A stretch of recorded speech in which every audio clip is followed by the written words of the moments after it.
Hey, what's up, everybody? It's your good old boy, Hot Papa Tico, over here for another reaction video. Now, I don't know if you guys have been seeing it, but there's a lot of pop-ups I've been getting on Instagram recently about, like, oh, this couple bought an abandoned something in Japan, and they're living in the farm, and they're doing farming or something. And anyway, this video came across my feed. It's called Turning an Abandoned Japanese Village into a Permaculture Paradise. It's about, I think, some Americans that decided to move to the countryside of Japan, and some guy went and did a documentary on it. And it's a long video, and anyway, I want to share it with you guys. So without further ado, let's get into this, shall we? Boom. Yeah, let's do it. So, I mean, this village, 600 years old. I used to work in Tokyo. There was just not a clear connection between the work that I was doing and the value that I was creating. So the sun rises up over here and sets in that direction. You've got the river running down below, the bamboo grove over there. This is the Coop system, berries, figs, He's plum just got trees, chickens. persimmons there, peanuts, some tomato, taro potato. So all the stones I brought over from Mount Fuji. This is the kitchen. Brought stones from Mount This will be Fuji? the living room. It's insulated underneath the earthen floor. This is clay from Okinawa. The lime wash that we did on the plaster here is made with local indigo. So I'm with my friend Brian. I've been staying with indigo. in Yamanashi, Japan, and we got to take a really cool tour of his house the other day, so go check that other video out. But Brian took us over to his friend's house, which did a really cool build here in Japan. It took about 8 years, but they started from just ag land. So yeah, Brian, tell us more about where we are. So I live in Yamanashi, but where we're standing right now is the neighboring prefecture, Kanagawa. Like, how far from Tokyo are we? We are about 65 kilometers from Tokyo. This village here is kind of known as Genkai Shuraku. Oh, wait. Let's look back at this. Holy shit. Okay. Wow, so that's not that far from Tokyo. Wow, that's like 1 hour and 15-minute drive. It's so cool how you see like how Tokyo is basically like you get this whole big area of just like city. It's all city, and then just mountains and stuff. And I mean, first off, before I say before we even get into the video, if people want to know my stance on people coming to Japan and like moving here to do the stuff that they're doing, I don't think it's really a bad thing, as long as they're going to the rural areas that like they need people. They like you know, these towns, once the old people die, there's nobody gonna be there anymore, and so these dudes are coming in with money, and they want that rural countryside life. So I don't know, I'm down with that. Let's see. 5 kilometers from Tokyo. This village here is kind of known as Genkai Shuraku. So Genkai means like the limit. It's like it's a village that hit its limit, basically. There's kind of no future here, basically. Oh, there's I think there's one, maybe 2 houses that are occupied. It's just my friend, and that's kind of all there is. And most of the people in this town, you were kind of telling me, are pretty old. Japan has like an aging population problem, and when you come out into the country, it is super pronounced. You know, if you're in your 70s, you're kind of considered young. Yeah, there's just not a lot of kids. There's not much future. I mean, there's a couple schools that are closed down. There's one school here. I think they have like, I don't know how many students they have, maybe 11 or 12. Oh, wow. Something like that. It's interesting because even though we're way out in the country, the Nice infrastructure drone is pretty shot. good. I mean, people have been here for hundreds of years, so the people have really carved, I guess, kind of a human sort of shape into the mountains. You know, there's terraced fields. All the infrastructure that you would need is here. I gotta say, even though like we're only a couple minutes into this, I love the guy's fucking like the drone shots here. This is really well made, and you can even tell he did some color saturation improvement here, and like, God, it's just, that is one thing that I highly recommend, guys. If you get the chance to come to Japan, definitely go and try to visit places like this. I can smell, like I can smell this through the screen right now, just because I lived in the countryside for a bit here, and just like, oh, the earth and the plants, and just, oh, so good. Let's get back into it. And plus, yeah, we have a lot of good fencing to keep the boars and the deer out. And as far as water, you know, we get municipal tap water, but a lot of people use just you know, spring water or water just like runoff from the mountains. Some people have dug wells also. Wow. So yeah, that's one thing about Japan is it's really abundant in water. All right, so we made it down to Byron's. How's it going, dude? Abundant Thanks in for water. letting us come over and check out your place. No worries, man. My pleasure. There's Hisao walking down the hill. Yeah, You we guys were catch him? just talking to him. Yeah, he just cut down a whole bunch of weeds up there. I see. Nice. He's one of your neighbors? Yeah. So, I mean, this village was like a village of 600 years old, right? And it used to be like 9 houses in this area. And about 12, 15 years ago, there was a big fire here and it devastated this like strip of land right here. So there used to be like 6 old Kominka, like Akiya style houses like on this, except it wasn't Akiya, it was lived in at the time. And just like burned down. And then I had come shortly thereafter and just was intrigued by the potential of a situation like this. It's kind of like the demographic situation in Japan of depopulation, but just exacerbated by the disaster and Like the fire. he went in and still moved in after you the know, fire happened. It's opportunity, that's but great. it comes with like challenges as well. I'm sure. Yeah. Especially as a foreigner. And Yeah, as a foreigner, and also just like the fact that because people own the land but they're not living here, it's just harder to like build relationships and trust with people. I used to work in Tokyo as a salaryman, so I had look like, at a that white-collar shot. job doing like recruitment consulting, and it was the big Fukushima disaster and the earthquake that kind of like pushed me out of my comfort zone, so to speak. And I had done like a permaculture course in this area and done like a permaculture design course, and just was really keen to have a place where I could start like experimenting and implementing some of the ideas that I had like, learned about. so is your intention here to come here with your family, get out of the city, and try to grow your own food and Oh, just he's have got a a slower family? life? Basically, yeah. And I mean, Probably that married to a and Japanese chick? I was working white collar, so there was just not a clear connection between the work that I was doing and the value that I was creating. And it was just very unfulfilling. I wasn't doing anything with my hands. I wasn't like seeing the value that I was creating in the world, right? So I really just wanted an opportunity to do something more tactile and like feel that connection between the work that I do and like what I'm able to create. I was I gotta say, let me just chime in again. Yeah, I totally feel where this guy's coming from.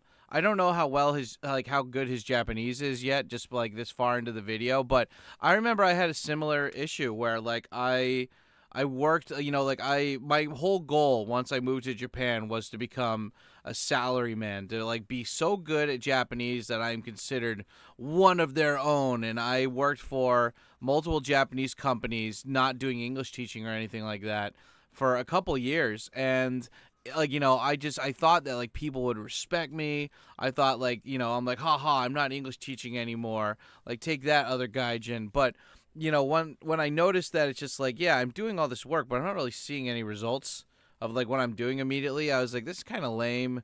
And the pay is basically the same as English teaching, only a little bit better. And there's a lot more responsibility, a lot more work. And it's funny, this guy decided just to go to like, you just decided to go and do some like, buy some land somewhere and do some agriculture shit. And I was just like, I'm going back to teaching part-time. like it's a lot more fun and fulfilling. So that's interesting to see the difference in the dynamics there, through something similar after college. I think a lot of people in our generation have. Yeah, and so that extended to like building the house and growing my own food and trying to create my own energy. So a lot of the land here, like how many, like a half an acre or less, is that? What kind of size are we talking about for? Yeah, it's small. It's small. It's less than a quarter of an acre probably that I have access to. Yeah. That being said, though, look at the valley. This is all like south-facing slope. This is east over here, so the sun rises up over here and sets in that direction. You've got the river running down below, the bamboo grove over there. That's beautiful. And terraces that you walk past all the way up to the top there, past where the woods are. At one point it was, vegetable production, and there was like 150 people living here. And now there's 3 people living here. Whoa. And this year I'm like the Jiji Kaicho, like the head of the village, at least in name, for whatever that's worth. Yeah, I mean, once these older people pass away, but they live quite long in Japan. I've noticed. I've seen tons of 90-year-olds, and they're out here gardening and pulling weeds. And It's amazing. So it's like one thing. I mean, half of them might outlive me. Seriously. So when I first came, there was an old man who lived behind the pipe house there, which is kind of our home base. And he had actually burned the village down. Oh no. And because of that, he had burned all his social capital, and he was kind of like the black sheep of the village. No. And it was precisely because of that he had like nothing to lose, that he was willing to be pragmatic about land that he had inherited and land that he owned, and was willing to sell it or rent it to an outsider like myself. Interesting. Whereas everyone else, or not everyone, but a lot of people are concerned about, you know, like the social stigma associated with renting or selling land that's been in the family for generations. That's sense. probably one of the biggest obstacles to getting access to land in the countryside. Because what I've kind of heard is that people, they're not necessarily, like, they don't really need the land or the house that's out here, but they feel kind of bad that, you know, this has been in my family for so many generations. I know I'm the one who's going to give it up and sell it to somebody. Exactly. And it's like unless they really need the money, or if they just don't give a shit because they've been, like this guy's situation, they really have nothing to lose in terms of social capital, then they're like, sure, I'll take a little extra cash for pachinko money or for, you know, tobacco and whatever. You know. Interesting. Yeah. So yeah, it's kind of, the land just doesn't move on to be. That is really interesting how, like, you know, when Japanese, like, that's one thing I heard from not landlords, but like real estate agents here in Japan, is that, like, you know, some Japanese landowners, like, they don't care about not making money. Like, they'll just pay for like the maintenance or whatever, like, especially for like apartments or something. Like, they don't give a shit. Like, they'll just keep the land and just pay the land taxes or whatever. And like that's how you get like the Akiya, right? Like, those people stop paying land tax in that area, but the government doesn't want to do anything about it because it'll actually cost a lot of money to send in a construction crew in there and like break down the house to open up that land, and it's not worth it because they know no one's going to buy it, so they just leave it abandoned and they don't give a shit until somebody comes and pays for it. But yeah, like the guy saying that like the Japanese people don't want to rent land to foreigners or something. I was watching this guy before I started doing this reaction video called Scott Mallon, American in Bangkok, and he's one of my favorite people to watch. He live streams almost like every weekday pretty much at like 10 a.m. Tokyo time, and he was talking about how like he might not he's been in Thailand for like 30 plus years, and his Thai is good. Like, he can function, he can get around and do almost anything. But you know, even though, like, he said, like, just because you know the language doesn't mean you know the culture. And he's like, I'll meet these guys and they learn Thai really quickly, and but we'll be in social situations where they don't really understand the flow of things. They don't understand how to react to make Japanese people feel comfortable, because it's not about you, it's about them, right? And I think that's the number one thing. Like, both of these guys right here, they got tattoos. They're wearing just like kind of Western looking clothes. I mean, they're not wearing samurai stuff, you know, but like the guy's got a shaved bald head, beard. Like, in Japan, they don't do beards, you know, like that's a big thing. And like, you don't show your if you have tattoos, you don't show them. And so you know, it makes Japanese people feel uncomfortable. Like, you need to, like, my thought process here in Japan is that, like, you are a guest. Like, Japan is not a multicultural society.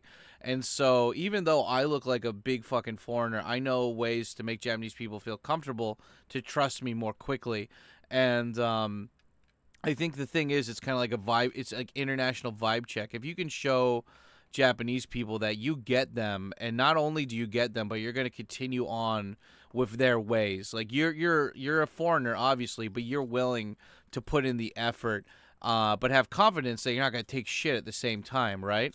In my opinion, I think they really do appreciate that, and I can tell with both of these guys that he's interviewing that they probably passed some kind of vibe check, like the guy with the blue shirt and stuff. Because I mean, usually it's like either Japanese people are really desperate for money, and so like the blue guy said that he's married, right? So, and he, like, they showed, I think there was a clip of him and his kid or something in the background, right? So if you are a not scary looking foreigner and you pass their vibe check, and on top of that you got like a wife to show that it's like, oh, if I don't get it, she gets it, and she'll keep me in line. I think that's really important to show Japanese people when you're trying to do a big thing, like make a purchase of land where you're going to be a permanent like you know, like a transplant, so to speak, in that area.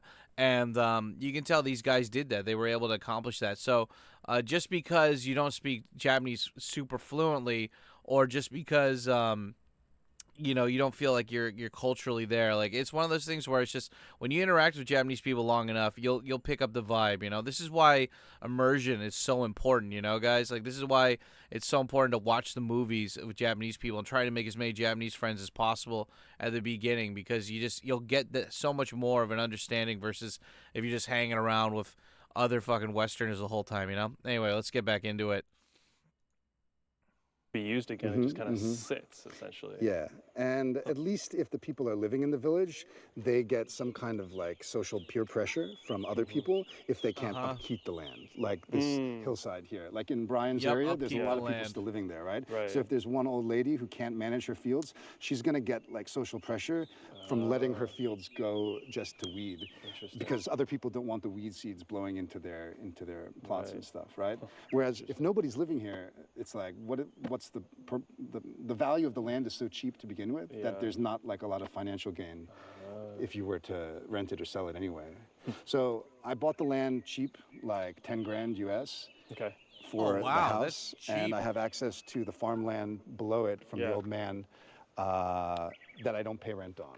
And so technically I'm like a registered farmer in Japan, which is like a whole like bureaucratic like hassle that you have to go through in order to legally buy or rent agricultural land. Interesting. Yep. It has a special designation. You have to become a farmer. Yeah, well, basically they don't want people buying ag land and turning it into parking lots and stuff. Yeah, they want to keep it ag. Yeah, they want to keep it ag. And so the idea is make sure that people keep know what they're doing in terms of agriculture. But it's completely arbitrary, right? Like you just kind of the assumption of knowing agriculture is like, you know, spraying Roundup everywhere and like, you know, doing it the way like most people do it. So we started building the house and just permaculture style gardening in the valley.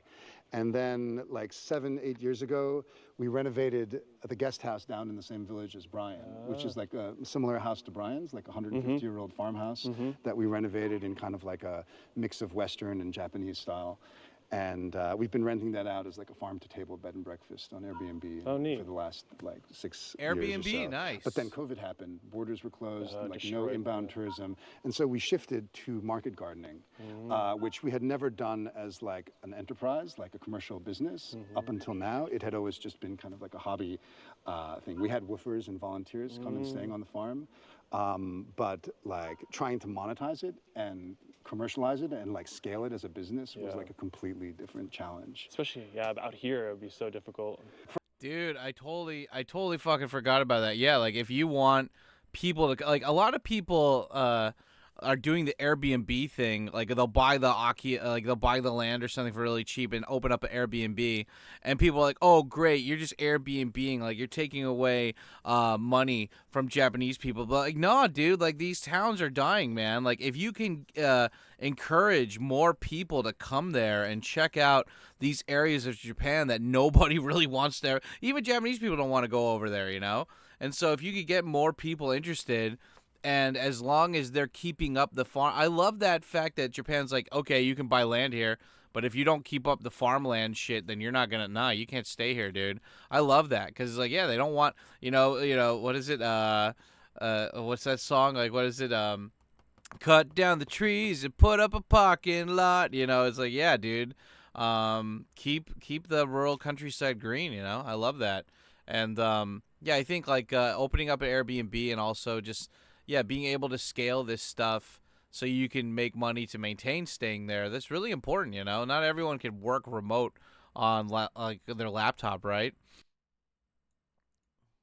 Price of vegetables is cheap in Japan. And like we were selling at a premium price to expats in Tokyo. Like 600 yen, 700 yen for a big bundle of kale. Which is like $4 $3 dude. $3 and it was appreciated because we weren't doing it the way that kale is available in Japan. Right. We were doing it in like bundles wrapped in like a white newspaper, and very like personalized. Yeah. And the people that were buying from us weren't doing so for the product. It was more they were supporting like regenerative agriculture, Yeah. and it was really like a Yep. values-based decision. So we felt great, like identifying that market and that niche and trying to like sell to them and grow. Yeah, and my scale friend the does farm, that with but rice now too. I It's just, pretty without cool. being able to like get access to adjacent land, I had like 4 or 5 other plots around town that I was Yeah. renting, and it was just like insane just the too- level yeah. of lost efficiency. Yeah, yeah. We would have had to scale production 300-400% in order to really make it like a viable business. Right.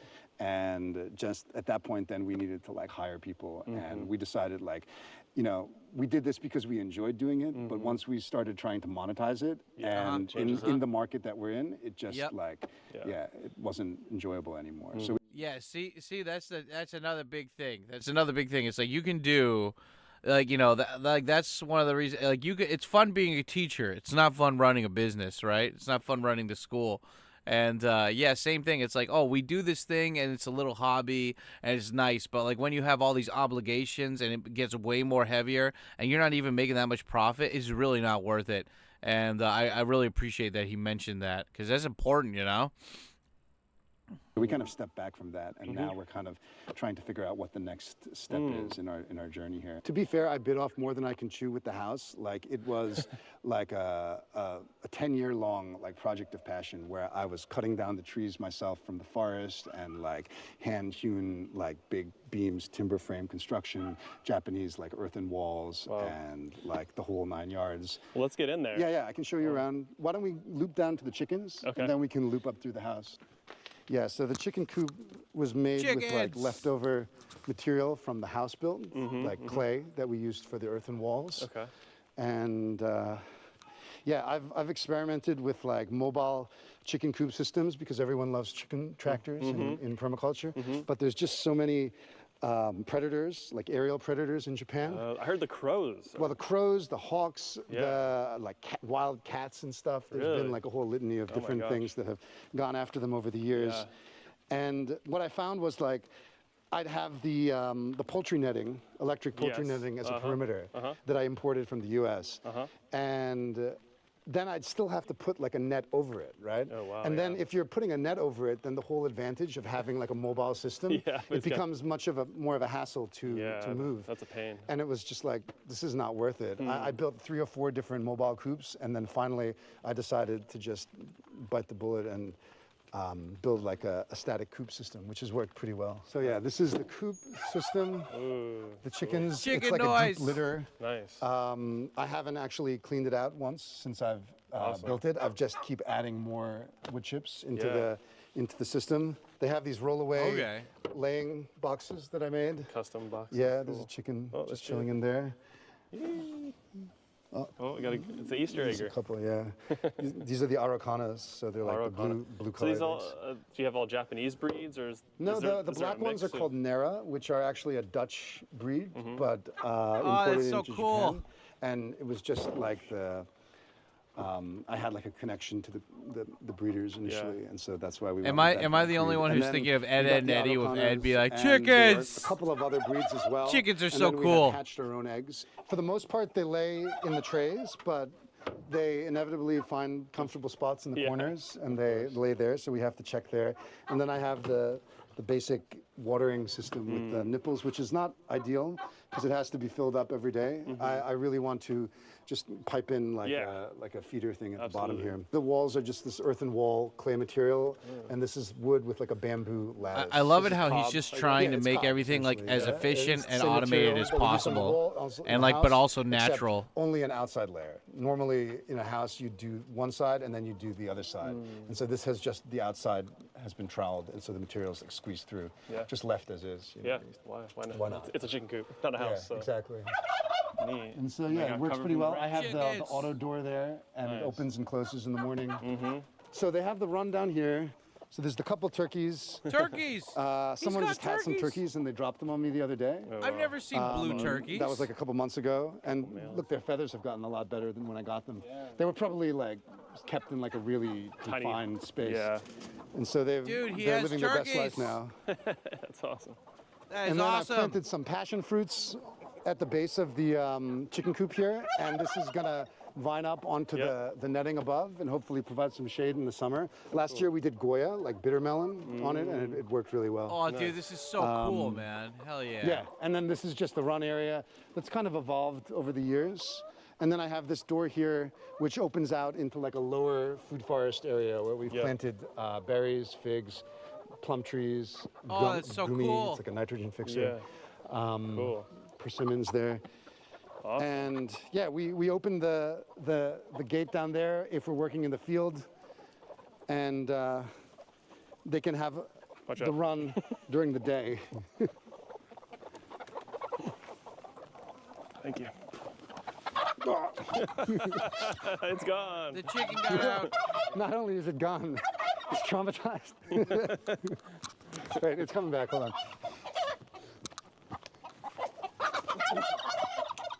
Get out of here. There Right. it is. Got him. Yeah, you can see the chickens have really been doing work in here. Yeah. So yesterday I let them out, and I let them out like I have the bags on the passion fruit so they don't Oh, get that's all smart. Yeah, it's just a scruffed little up. plastic thing on there. Yes, they don't destroy it. Yeah, which it they works pretty definitely well, will. and it's good for the seedlings when you plant them out. It's like wind protection and microclimate. Wait, I don't remember what this guy's name is in the blue, but guy in the blue, if you're watching this reaction video, I hope you do. Like I'm trying to tag everybody who's in the video that I do reactions to. But a question is, how often do you kill and eat a chicken? Like, and how many chickens do you have? Like, how often do you add new chickens? I'm guessing, like, do you let the eggs hatch sometimes? I mean, like, what is an efficient for that size of place? What's the goal of having chickens? How do you replenish them? Because he said he bought some chickens, but like, do you just keep letting them breed with each other, and then just like just keep the chicken stock going? I mean, like, because I know that you want it ultimately for the eggs or something, like infinite egg glitch. But yeah, that's cool that like he uses them to like clean up the little farmland underneath there too, and yeah, I'm guessing like he said he doesn't do anything with the poop at the moment. He's just like puts more wood chips where they are, but yeah, like you can use that dirt for like fertilizer or something. That's pretty cool. Anyway, let's get back into it. Cool. Yeah, and then the rest is just some berries and fruit trees, figs, Lots of figs. blueberries. It's gone through different evolutions, but inevitably, if the chickens are down here, they'll just demolish absolutely everything. So Ah, okay. Neat. you know how it is. Very cool. Yeah, and so I have access to this. I don't have access to this. Okay, somebody. I have access to this, which I've pretty much like abandoned, and I don't have access to the long strip right after that, and then I have access to the strip after that. So you can see it's like this like hodgepodge. God, it's like, so like mixed up and yeah, all over the place. Difficult situation that like maintaining perimeters with predator or animal pressure. We get pigs, we get deer, and like, even the setup with the electric fences, they get in, they nibbled all my sweet potatoes, and like those it's just like, bastards. it is what it is. It's the battle. Yeah, and so Wow. I always thought that if I could only get access to this plot, if I could only get access to that and that, then we can connect everything and it can make it like a kind of really idyllic, agricultural, It would all tourist, work. food, like, farm to table type project. They here. just don't Yeah. want to sell that But, land to him or It hasn't something. happened. It hasn't happened, and it's not through lack of trying, and maybe it's just timing, maybe it's just luck. You work with what the design limitations of the system are, right? Right. So I'm just trying to kind of do my best here. What We are had- these bushes right here? These are tea, green tea. Okay, I Yeah. was wondering. And yeah, that's taro potato, and then below it is where I had planted the sweet potatoes, which all got eaten, and so I planted kabocha into it instead. I don't pumpkin, think they like nice, kabocha okay. as much. Yeah. And so we were doing all of this and that, and this long strip over there, and like 4 or 5 other plots somewhere else, and just completely like burned out, like 2-3 years after COVID. And then Okay. the house was in a state of like not livable completion. And it's like all my time and effort for the last 3 years during COVID was going to just like harvesting, planting, maintaining the farm. And it was still not getting us kind of like where we wanted to go, Yeah. right? So I kind of stepped back a little bit from the farming, at least until the house is like completely completed and we're all like settled in. And then, you know, I can revisit it and just garden for my own pleasure or kind of tie it into the agritourism stuff that we're doing. But I don't think I'm going to be pursuing a market garden style business model. I've got a few things like smart. The peanuts, which also got nibbled by the deer completely down to the ground, and some tomatoes and some other stuff. I haven't put up a net to trellis it.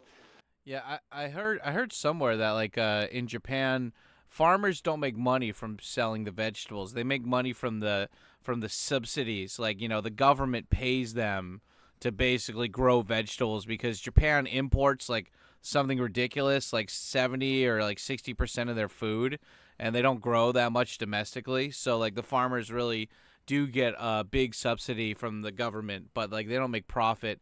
But for the most part, I can't get around to it, man. I've got like, you know, the house that we're trying to finish and the freaking river table that we're working on. And then this is like the foundation of the house. So all the stones I brought over from Mount Fuji over the course of like half a year. Mount Fuji. Whoa. We went there with like an excavator and like 2 dump trucks and a crane truck. My friend has some land out there. And we got all the volcanic rocks. That's cool. cool. That's I rented awesome. an excavator for like a month and a half, learned how to operate it here. And then me and a friend did the retaining wall down here, That's leveled so cool. the soil, because when we started, it was just flat like the land next door. Wow. That's pretty cool. So your foundation is part Fuji rock. Right, yeah. It's all this is Fuji lava rock. And are these solar panels? Yeah, they are. Whoa. So we had just set up the Wow. off-grid solar system on the house. On That's the inside. awesome. And the plan here, we originally had a pizza oven over there, but recently demolished it. And I just took some measurements yesterday. The plan is to build like a separate bathhouse here, like a wood-fired bath with like a nice outdoor view. bathtub with the Oh, view that's and the cool. sunset and everything. Yeah, dude, do it. It's the dream life, right? That's pretty cool. We'll sneak through here and then we'll pop in the house from the back so you can take your shoes So off. this is not yours? This is not. This is the neighbor's property, once again. It's actually the sister of the old man who lives on the other side of town, and they have monkeys over there. And dude, monkeys. That sounds- If you thought deer and pig are bad, dude, monkeys are like the absolute worst. Japanese timber frame construction. All these big beams are like the length of the whole structure. It's about 10 meters side to side. And Wow, they're look at all this red place. pine that we harvested nearby. We Holy had brought fuck, the dude. pieces here and lowered them onto the foundation as logs and then shaped them into this octagonal shape using Dude, that hand looks tools and amazing. electric Holy planer fuck. type things. That looks like solid. That's And a it was solid really, house. like, it's so long that you can't do like test joinery like you would in like a workshop space. You can't like move them around and put the posts into the beams. So How did you lift a log this we big? rented a crane with a guy. Oh, they that rented a operates it crane, for yeah. about a week, and then basically put the posts in, lift up the big beam, try to lower it onto the posts. Doesn't fit. Lift it up a little bit, get up there Shave it. with a little bit of a chisel, and shave it a bit, and then try again with the big hammers. Bam, bam, bam, bam, getting it down, setting it onto it. And so that took like 4 or 5 days to put the structure together. Since then, it's been like 5 years. And I mean, that's mainly due to like the natural building techniques and just the fact that it's like you either pay out of the pocket or use contemporary building techniques like just what everyone else uses. Or if you're going to do DIY natural building, then it's going to take a lot of volunteer or just your own dude. personal time over the course Yeah, of man. like years. So that's what it's Fuck. done. The walls Yeah, you gotta are have a lot of insulated Gaijin with friends to 30 help you out. centimeters. That's 1 foot of light straw clay infill. It's wheat straw that we harvested locally, mixed with a clay slip, and then it's been compact into the wall cavity from the top down. And then it's gotten a cob layer on the exterior and on the interior, and then another brown coat layer on the interior, and then we finished it with this Japanese shikui style like lime plaster, which, I mean, it was a big learning curve. When I look at the walls that I did in the very beginning, and then the ones that I did like towards the end, you know, they got all nice and smooth like a baby's butt. Yeah. Wow. So Yeah. And so this is the kitchen. This will be the living room. It's insulated underneath the earthen floor. This is clay from Okinawa, the red clay, and then this is just local clay that we Clay got from from the road that Okinawa. you drove up here. And it's got hydronic floor heating pipes through the earthen floor. Oh, like Ondol What? in Korea? Similar. Is Ondol fire? Like it's like It used to be. Yeah. So the idea is The that we have floors a are water heating heated. system, ideally like solar or like a wood boiler system, and then hot water would be pumped through the pipes. Cool. So it's just poly pipes that are on like a wire mesh, and it's like embedded into the Very clay neat. floor. Yeah. And then this is the kitchen system that we built. so the house we had isn't like a done design yet. and architecture student come last autumn, and me and him worked on designing it. So this is like poured in place. Oh, Concrete, dude. with He's got like the just a tables timber and like the frame counter base just like underneath that we did. So this place is blended full into the heat and ground. That's water. awesome. We went through the winter even without the door in the back there and without any heat source, and it was just pretty reasonably comfortable. Like, Well, we it was didn't- still fine The even thing is, without a there's so door in much the back. mass in the walls and the floor that even if you put like a kerosene space heater, it heats up the air, but it doesn't make like a significant difference in terms of the like ambient temperature of the space. Yeah.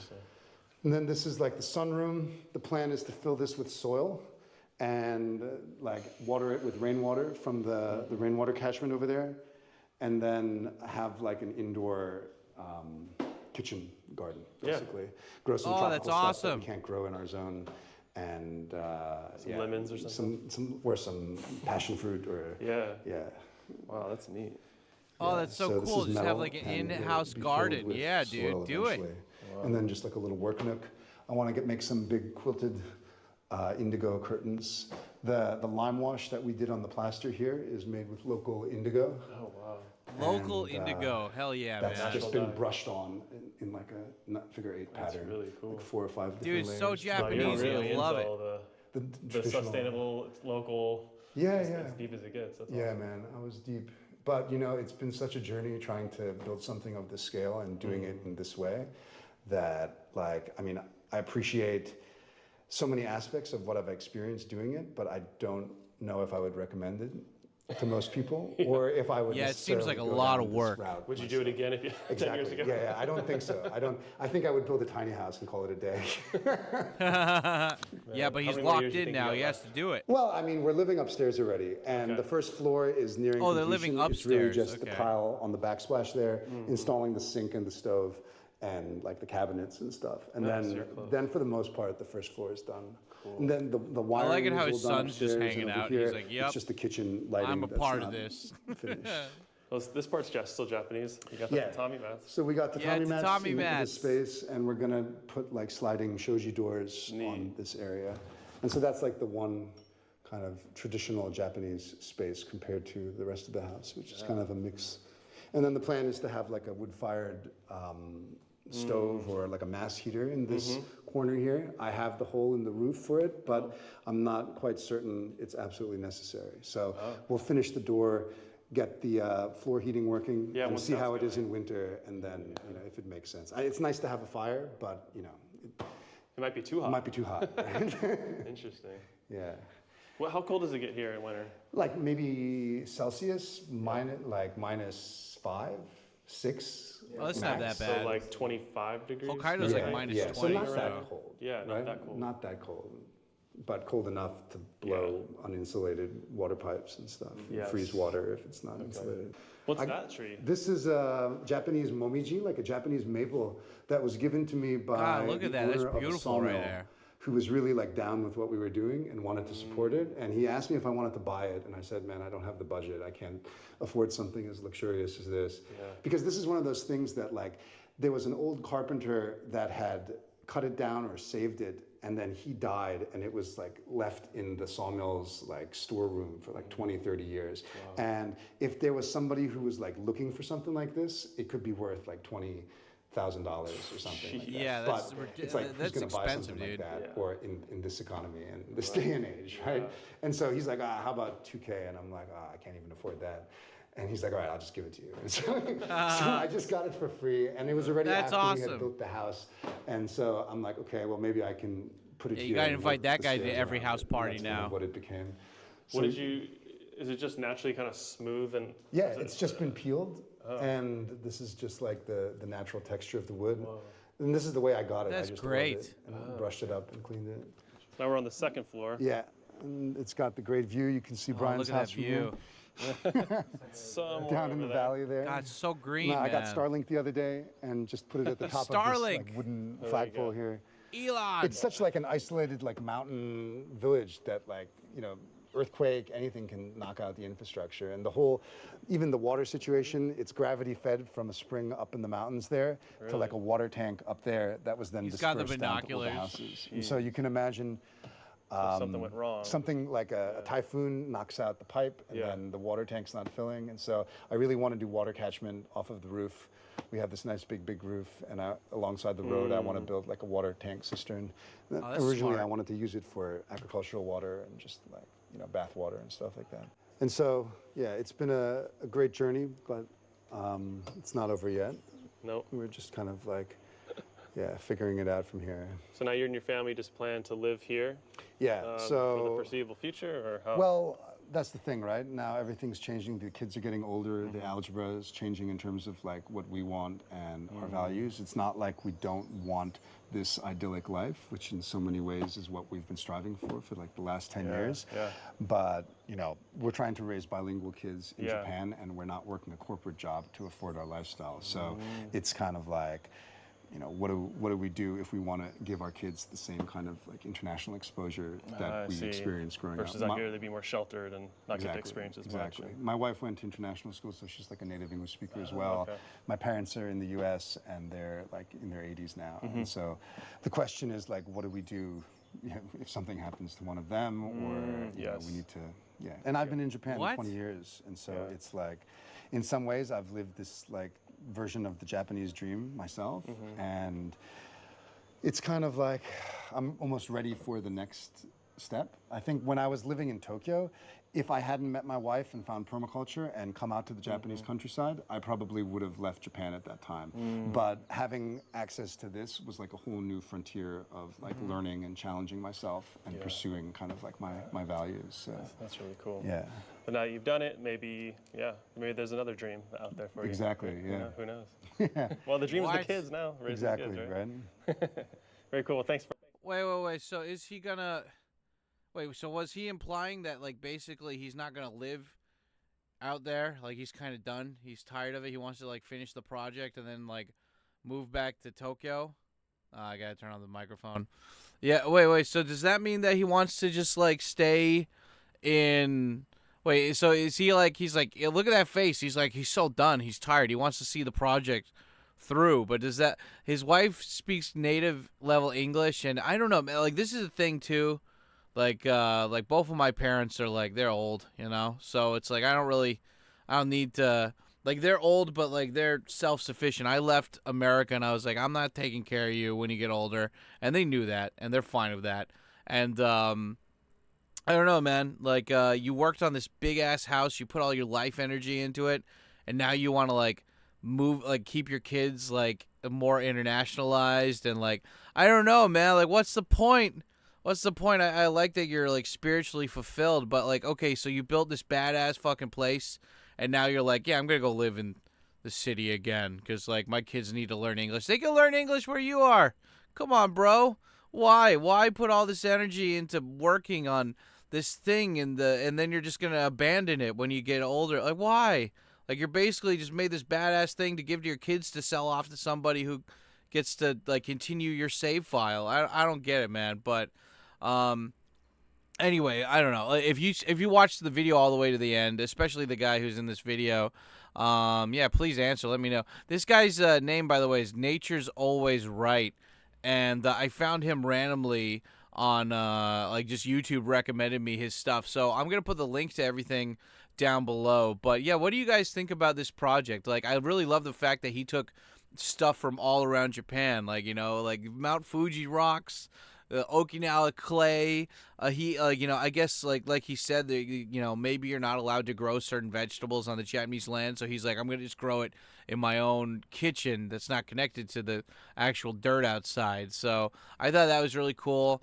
I love that he's got chickens. Yeah, it's is pretty decent. So yeah, that was a great video. I can't wait to react to more of these. This is fun, and yeah, I don't know. What do you guys think about it? Should I react to? If you have any other videos that you think I should react to, let me know in the comments down below. Like, put down the, don't put the link, but put the title of it, and let me know. And if you want to see more, don't forget to smash like button and check out the playlist at the end of this video. Yeah. Anyway, stay black, guys. Boom, and I'll talk to you later. Yeah, buddy.